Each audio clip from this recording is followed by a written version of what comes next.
Hello नमस्कार dear student, welcome to success career. आज की इस वीडियो में हम बात करने वाले हैं stipendiary training maintainer ITI turner machinist category second STTM post के लिए जो आपने अप्लाई किया था एनपीसीआईएल में, तो उसके एडवांस पेपर यानी पेपर सेकेंड को हम डिस्कस करने जा रहे हैं, जो कि यहाँ पे आप लोग को देखेंगे ये एनपीसीआईएल के ऑफिशियल पेपर है, जिसमें आप लोग को कुछ इंस्ट्रक्शन देखने को मिलते हैं, जिसमें निर्धारित समय 120 मिनट होता है एडवांस पेपर में और आपका 150 अंक प्राप्त होते हैं। तो ये आप लोग का जो पेपर होता है ओएमआर बेस होता है, जिसमें आपको 50 क्वेश्चन देखने को मिलते हैं।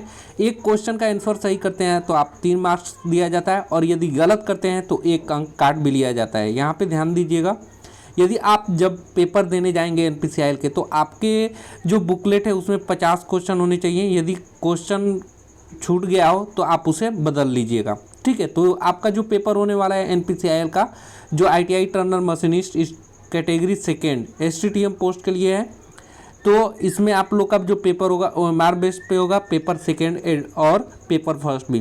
पेपर फर्स्ट के लिए मैं ऑलरेडी आप लोग को वीडियो प्रोवाइड कर दिया हूँ, जिसका लिंक आपको डिस्क्रिप्शन बॉक्स में मिल जाएगा, और लास्ट में मैं ये आप लोग को पीडीएफ भी बताऊँगा कैसे डाउनलोड करना है। सबसे पहले चलते हैं, आप लोग को देखना है कि क्वेश्चन कैसे पूछा जाता है। तो देखिए, advance paper for ITI turner machinist category second STTM, ये एनपीसीआईएल का ऑफिशियल पेपर है, जिसका पहला क्वेश्चन है what is the necessary condition for turning. Turning के लिए आवश्यक स्थिति क्या है, ठीक है। तो यहाँ पे आप लोग को बताना है work piece hard than cutting tool. Work piece cutting tool से हार्ड होना चाहिए, कठोर होना चाहिए, या cutting tool harder than work piece, यानी कि कटिंग टूल वर्क पीस से कठोर होना चाहिए, या ए बी दोनों होना चाहिए, या इनमें से कोई नहीं होना चाहिए। तो मैं यहाँ बता दूँ, देखिए टर्निंग के लिए आवश्यक स्थिति जो होती है cutting tool harder than work piece होना चाहिए, यानी कि कटिंग टूल जो है हार्ड वर्क पीस से क्या होना चाहिए, कठोर होना चाहिए, तभी क्या वर्क पीस को काटेगा। नेक्स्ट क्वेश्चन बढ़ते हैं, second number, movement of tools parallel to axis of job is term as. Workpiece की दूरी के समांतर में टूल के संचरण को क्या कहा जाता है। लॉन्गिट्यूडनल फीड यानी कि अनुदैर्घ्य फीड, क्रॉस फीड, या बोथ ए बी, या नन ऑफ दीज। तो देखिए, जो वर्कपीस की दूरी के समांतर में टूल संचरण करता है यानी कि गमन करता है, उसको किस नाम से जानते हैं, तो उसे जानते हैं लॉन्गिट्यूडनल फीड। और यदि देखिए वर्कपीस के दूरी के समांतर न होकर उसके लंबवत हो तो वो क्या कहलाता है, क्रॉस फीड कहलाता है। नेक्स्ट क्वेश्चन देखिएगा, 3 नंबर दिया है a tapered workpiece has the large diameter 80 mm, ठीक है, smaller diameter 70 mm and taper is 1/20, find the taper length in mm। एक टेपर वर्कपीस का प्रमुख व्यास d 80 mm है, लघु व्यास 70 mm है, और शंकुता जो है टेपर 1/20 है। तो टेपर की लंबाई मिलीमीटर में ज्ञात कीजिए। तो टेपर की लंबाई कितना होगा यहाँ पे, तो 100 mm होगा। करेक्ट आंसर क्या हो जाएगा, सी हो जाएगा। नेक्स्ट क्वेश्चन देखिए, विच of the following is not work support device. निम्नलिखित में से कौन सा वर्क को सहारा देने का उपकरण नहीं है, फेस प्लेट, फिक्सर, स्पिंडल, या चक। तो कौन सा इसमें सहारा नहीं देता है वर्कपीस को, तो ये है स्पिंडल जो है, ये वर्कपीस को सहारा नहीं देता है। नेक्स्ट क्वेश्चन देखिएगा, 5 नंबर, दिया which of the following provide foundation for the whole machine. Foundation निम्नलिखित में से कौन सा पूरा मशीन की नींव प्रदान करता है, tell stock, carriage, head stock, या बेड। तो ये सपोर्ट कौन देता है, बेड देता है ना। पूरी मशीन को नींव प्रदान यानी कि सपोर्ट कौन देता है, बेड देता है। नेक्स्ट क्वेश्चन देखिएगा, a gear wheel has 36 teeth and 3 mm module and speed diameter is, ठीक है। तो यहाँ पे बताना है कि गियर व्हील में 36 दांतें हैं और 3 मिलीमीटर का मॉड्यूल है, तो इसके पिच व्यास कितना होगा। तो इसका जो पिच व्यास निकल कर आएगा 108 आएगा। कैसे आया, तो मल्टीप्लाई कर दीजिए, 36 में 3 से मल्टीप्लाई करेंगे तो 108 आएगा। नेक्स्ट क्वेश्चन देखिएगा, a hole is a being drill with 5 mm drill at feed of 0.1 mm per revolution and speed is 100 RPM। Calculate the metal removing rate in mm³ minute. एक 0.1 millimetre per revolution के feed पर 5 millimetre drill द्वारा एक छेद drill किया जा रहा है और उसकी गति 200 RPM है। धातु हटाने की दर मिलीमीटर क्यूब पर मिनट में गणना कीजिए। तो कितना निकल कर आएगा, गणना करने पे ये आएगा 392.8 आएगा। नेक्स्ट क्वेश्चन देखिएगा, to cut a right and threads and spindle and lead screw rotates in dot dot. Right handle thread के काटने के लिए स्पिंडल और लीड स्क्रू किस में घूमते हैं, अपोजिट डायरेक्शन में, सेम डायरेक्शन में, can be rotate in any direction depth, या lead screw rotate but spindle does not rotate, यानी कि लीड स्क्रू घूमता है लेकिन स्पिंडल घूमता नहीं है। तो करेक्ट आंसर इसका क्या हो जाएगा, सेम डायरेक्शन, एक ही दिशा में होता है। ठीक है, राइट हैंड थ्रेड काटने के लिए स्पिंडल और लीड स्क्रू कैसे घूमता है, सेम डायरेक्शन में घूमता है।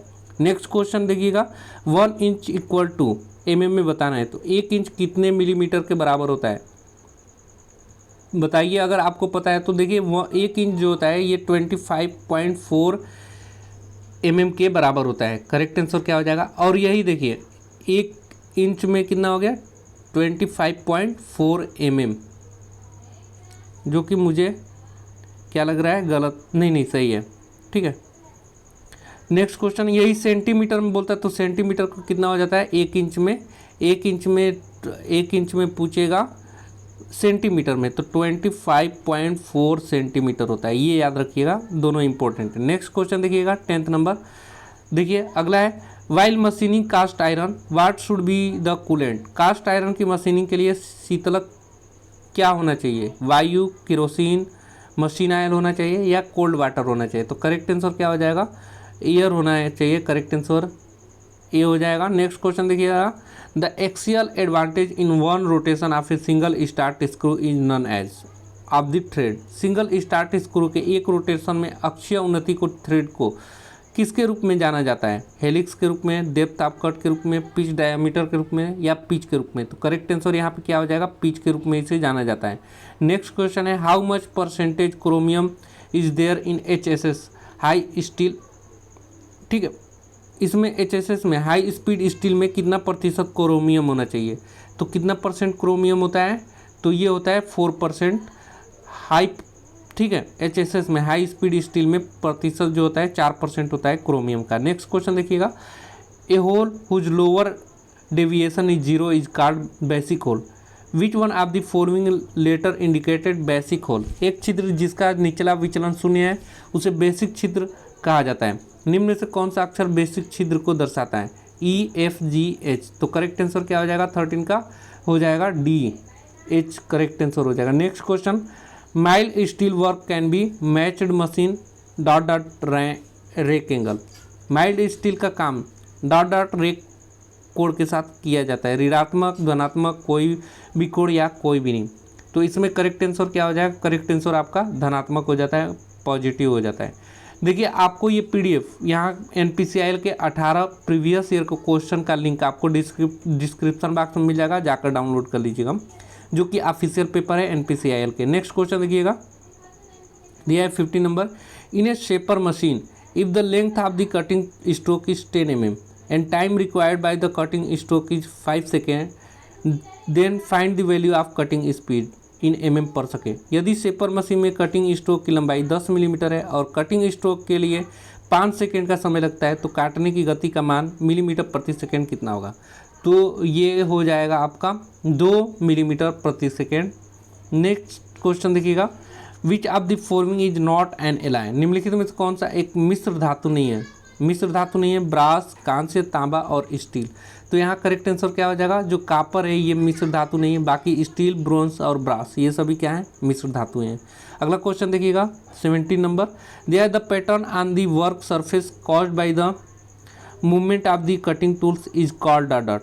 कटिंग टूल के चलने के कारण वर्क की सतह पर बनने वाले पैटर्न को क्या कहा जाता है, वेविनेस, लहरता कहा जाता है, रफनेस, अमसृतना कहा जाता है, टेक्सचर, बनावट कहा जाता है या ले कहा जाता है। तो करेक्ट आंसर क्या हो जाएगा, इसका C हो जाएगा, टेक्सचर कहा जाता है। कटिंग टूल के चलने के कारण वर्क की सतह पर बनने वाले पैटर्न को टेक्सचर, बनावट कहा जाता है। नेक्स्ट क्वेश्चन 18 नंबर दिया है, dot dot dot is the operation of finishing and sizing a drilling hole. Drill किए हुए एक छिद्र को परिसर्जन और सही आकार देने के लिए क्या किया जाता है, रिमिंग, ग्रूविंग, चैम्फरिंग या ग्राइंडिंग। तो करेक्ट आंसर यहाँ पे क्या हो जाएगा, रिमिंग किया जाता है। छिद्र पहले से ड्रिल किए हुए छिद्र को परिसज्जन यानी कि फिनिशिंग देने के लिए, सही आकार देने के लिए रिमिंग किया जाता है। नेक्स्ट क्वेश्चन 90 नंबर का देखिएगा। 90 नंबर का क्वेश्चन है 1 BSP thread 1 inch BSP thread यानी कि 1 इंच इंडिकेटेड क्या होगा, तो यहाँ 1 इंच BSP थ्रेड में 1 इंच इंगित करेगा नॉमिनल डायमीटर ऑफ पाइप को, या पिच ऑफ थ्रेड, थ्रेड का पिच को, या माइनर डायमीटर ऑफ थ्रेड यानी कि थ्रेड का लघु व्यास को, या मेजर डाया ऑफ थ्रेड यानी कि थ्रेड का प्रमुख व्यास को। तो करेक्ट आंसर यहाँ पे क्या हो जाएगा, nominal diameter of pipe, pipe का अंकित व्यास को दिखाएगा ना 1 इंच BSP थ्रेड में। नेक्स्ट क्वेश्चन देखिए दिया है 20 number, select most appropriate answer which of the following machine is primarily intended for producing flat surface. सबसे उपयुक्त उत्तर का चयन करें, निम्नलिखित में से कौन सा मशीन मुख्य रूप से सपाट सतहों के निर्माण के लिए अभिप्रेत करता है, ड्रिलिंग, स्लॉटिंग, लेथ या शेपिंग। तो करेक्ट आंसर यहाँ पे क्या हो जाएगा, डी हो जाएगा, शेपिंग। नेक्स्ट क्वेश्चन देखिएगा, the operation of removal of metal by feeding work piece against a rotating cutter is known as. Work piece को आवर्ती के कटर के सम्मुख फीड करके धातु को हटाने की प्रक्रिया को क्या कहते हैं, तो धातु के हटाने की प्रक्रिया को कहा जाता है मिलिंग। करेक्ट आंसर डी हो जाएगा। नेक्स्ट क्वेश्चन 22 नंबर देखिएगा, दिया है determine the cutting speed of the shaft in millimeter per minute whose diameter is 40 mm and speed is 50 RPM। एक शाफ्ट जिसका व्यास 14 मिलीमीटर है, गति RPM में 50 RPM है, इसकी काटने की गति मिलीमीटर प्रति मिनट में पता करें। तो कितना होगा मिलीमीटर प्रति मिनट में, तो इसका करेक्ट आंसर हो जाएगा बी चलिए यहाँ पे देखिए बी पार्ट्स हो जाएगा 1100। ठीक है, अगला क्वेश्चन देखिएगा, the quality control allow at the most 4% efficiency part how many defective part can be allow in production of 500 parts. गुणवत्ता नियंत्रण के लिए 0.4% दोषपूर्ण भागों की अनुमति देता है। 500 भागों के उत्पादन में कितने दोषपूर्ण भागों की अनुमति दे सकता है, तो इसको कैसे करेंगे, 500 पार्ट्स बनाना है और 0.4% आपका क्या लगेगा, दक्षता होनी चाहिए। जब इसको आप डिवाइड करेंगे 500 को, तो 500 को 20 यानी कि 2 करेक्ट आंसर हो जाएगा बी। नेक्स्ट क्वेश्चन देखिएगा, एक cutting tools has following specification 18, 14, 6, 6, 15, 20। What is the nose radius the tools of in mm। तो एक कटिंग टूल पर निम्नलिखित निर्देशन दिखाया गया है, टूल्स के नॉक की त्रिज्या यानी कि नोज रेडियल कितना होगा, तो नोज रेडियल जो होगा यहाँ पे 4 होगा, जो यहाँ पे आप लोगों को दिखाई देता है लास्ट में, यही नोज रेडियल होता है। नेक्स्ट क्वेश्चन पढ़ते हैं, D1 and D2 are diameter of work before and after machining. ठीक है, वर्क बिफोर, ठीक है, तो D1 है वर्क बिफोर, आफ्टर मशीनिंग के बाद D2 हो जा रहा है। The depth of cutting T is ... यानी कि D1 और D2 क्रमशः मशीनिंग से पहले और मशीनिंग के बाद के वर्क पीस के व्यास हैं। कट की गहराई कितना होगा, तो देखिए इसका करेक्ट आंसर क्या हो जाएगा, इसका D1 माइनस D2 अपान 2, यानी कि मशीनिंग से पहले वर्क पीस का व्यास, मशीनिंग के बाद को घटा दीजिए, बटा 2 कर दीजिए, तो यही का क्या हो जाएगा, कट की गहराई यानी कि डेप्थ ऑफ कट हो जाएगा। नेक्स्ट क्वेश्चन देखिएगा 26 नंबर, दिया select most appropriate answer which one of the following N essential element make stainless steel. सही विकल्प चुने, निम्नलिखित में से कौन सा स्टेनलेस स्टील बनाने के लिए एक आवश्यक पदार्थ है, CO2 क्रोमियम सिलिकॉन। तो यहाँ करेक्ट आंसर क्या हो जाएगा, सी हो जाएगा क्रोमियम। ठीक है, स्टेनलेस स्टील बनाने के लिए क्या प्रयोग करते हैं, Cr का प्रयोग करते हैं। Next question, the grain size of grinding wheel is indicated by number, very fine grains is the indicated by the number. देखिए ग्राइंडिंग व्हील के कण माप संख्या को सूचित किया जाता है, बहुत बारीक कण का माप क्या होगा, तो जितना ज़्यादा मान होगा वो बारीक होगा ना कण, जैसे यहाँ पे डी पार्ट्स करेक्ट हो जाएगा। तो कैसे आप लोग समझेंगे, देखिए जो ग्राइंडिंग व्हील है वेरी फाइन बोल रहा है, बहुत छोटा छोटा कण। ठीक है, तो एक छोटा सा पार्ट ले लीजिए इतना बड़ा, एक बड़ा सा पार्ट ले लीजिए। अब बताइए छोटे छोटे पार्ट्स आप ज़्यादा होंगे, इतना ही बड़ा व्हील है, एक कितना बड़ा व्हील है, इसमें छोटे छोटे पार्ट्स ज़्यादा होंगे कि यदि हम बड़ा बड़ा कर लेंगे तब बड़ा ज़्यादा होगा। तो हमें यहाँ पे बताना है ग्राइंडिंग व्हील के कण माप संख्या सूचित किया जाता है, बहुत बारीक कण का माप अधिक होगा ना, क्योंकि कण इसमें सबसे ज़्यादा होंगे, और बड़ा बड़ा कण होगा तो कम होगा। तो यहाँ पे ग्राइंडिंग व्हील का माप यानी कि बहुत बारीक होगा तो उसका नंबर्स क्या होगा, संख्या में सूचित अधिक करेगा, इसलिए डी पार्ट्स यहाँ सही हो जाता है। नेक्स्ट क्वेश्चन देखिएगा, दिया है how do you recognize a drill for soft metal. आप नरम धातु के ड्रिल को कैसे पहचानते हैं, तो कैसे पहचानेंगे नरम ड्रिल को, तो ये जो होता है by the large helix angle, बड़े हेलिक्स कोण हो द्वारा हम लोग पहचानेंगे कि ड्रिल जो है सॉफ्ट मेटल का है। अगला क्वेश्चन देखिएगा, a boring operation what will be the change in the diameter of work for 1.5 mm displacement of tools point. एक बोरिंग ऑपरेशन में टूल बिंदु के 1.5 मिलीमीटर विस्थापन पर वर्क के व्यास में कितना परिवर्तन होगा, तो वर्क के व्यास में कितना परिवर्तन होगा, ये 3 मिलीमीटर की परिवर्तन होगा। अगला देखिएगा, machine use to cut gears is called dot dot. Gear काटने के लिए इस्तेमाल किए जाने वाली मशीन को क्या कहते हैं, मिलिंग, शेपर या लेथ या ग्राइंडर। तो क्या कहा जाता है, मिलिंग कहा जाता है। मिलिंग जो मशीन होती है इस पर विशेष रूप से गियर काटने की मशीन होती है। नेक्स्ट क्वेश्चन देखिएगा 31, that the degree of closeness of the measure value of certain quantity with respect to its true value known as. एक राशि की मापी हुई मात्रा में उसकी सही मात्रा का निकटता को क्या कहा जाता है, संवेदनशील, सेंसिटिव कहा जाता है, सूक्ष्म कहा जाता है, एक्यूरेसी कहा जाता है या मानक कहा जाता है। तो यहाँ करेक्ट आंसर क्या हो जाएगा, एक्यूरेसी यानी कि सटीकता कहा जाएगा। नेक्स्ट क्वेश्चन है, lathe machine is made of.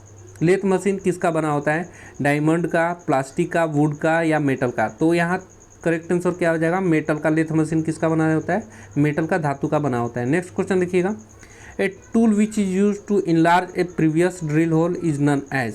एक टूल जो पहले से ड्रिल किए गए छिद्र को बड़ा करके करने के लिए प्रयोग किया जाता है उसे क्या कहा जाता है, boring tool, facing tool, turning tool या ऑल ऑफ दीज। तो यहाँ करेक्ट आंसर क्या हो जाएगा, बोरिंग टूल्स कहा जाता है। नेक्स्ट क्वेश्चन देखिएगा, difference of the two limit size of the object is known as.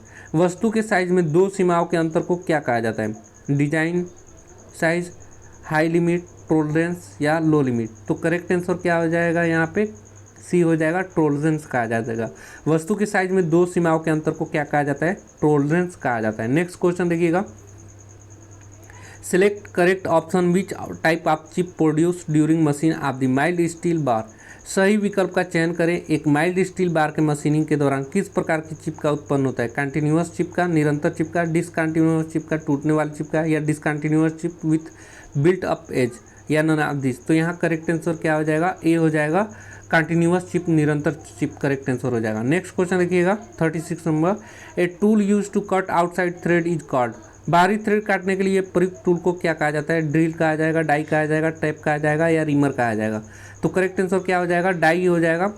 बाहरी थ्रेड काटने के लिए उपयुक्त जो टूल होता है वो क्या होता है, डाई होता है। नेक्स्ट क्वेश्चन देखिएगा 37 number, the head stock of a lathe is suitable at the. एक लेथ स्टॉक के हेड स्टॉक पर स्थित होता है right hand end of the lathe, यानी कि आपको बताना है कि हेड स्टॉक कहाँ पे स्थित होता है, लेथ मशीन पे। तो आपने लेथ मशीन देखा होगा तो देखा होगा कि जो हेड स्टॉक है ये left hand end of the lathe bed पे होता है, लेफ्ट बेड के बाएं की ओर होता है ना, बाएं की ओर किधर होता है, हेड स्टॉक होता है। और नेक्स्ट क्वेश्चन पे देखते हैं 38, the angle which is less than 90 degree is called.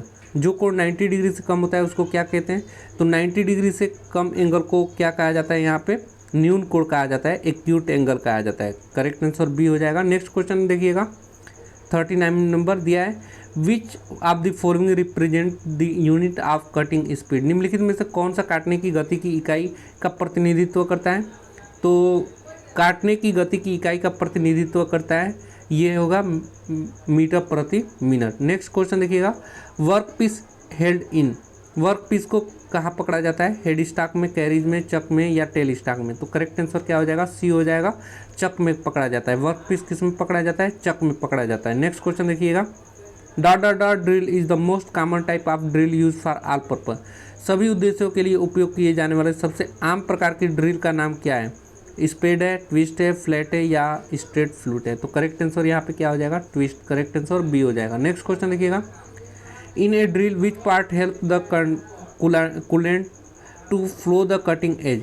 एक ड्रिल में कौन सा अंश शीतक कूलांट को कर्तनांक तक प्रवाह करने में मदद करता है, पॉइंट, टैंक, वेब या फ्लूइड। तो यहाँ करेक्ट आंसर क्या हो जाएगा, फ्लूइड जो होता है, जो कटा हुआ पार्ट होता है, इसमें कूलेंट भेजने का काम करता है। नेक्स्ट क्वेश्चन 43 नंबर दिया है, the body of the chisel is usually made in the shape of.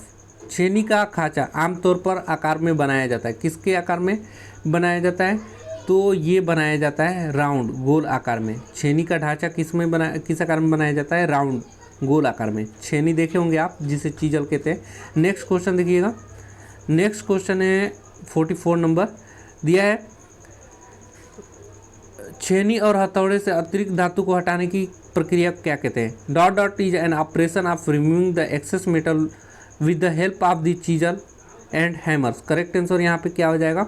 तो करेक्ट आंसर जो यहाँ पे हो जाएगा वो है, देखिए 44 का ऑप्शन जो दिया है, कटिंग, चिपिंग, शेपिंग या स्लॉटिंग। तो छेनी और हथौड़ों से अतिरिक्त धातु को हटाने की प्रक्रिया को चिपिंग कहा जाता है। नेक्स्ट क्वेश्चन देखिएगा 45 number, in 1 millimeter is equal to in micron.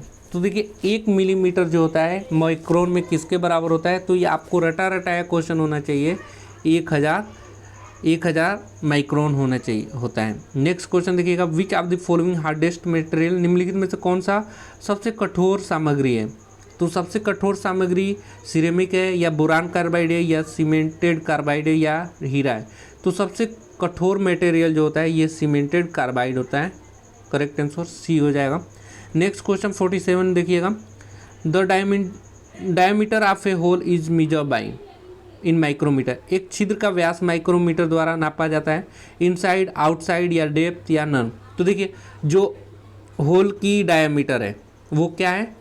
वो एक इंटरनल पार्ट है जो कि इनसाइड माइक्रोमीटर के द्वारा नापा जाता है। नेक्स्ट क्वेश्चन देखिएगा 48 number, convert 5/10 in the decimal.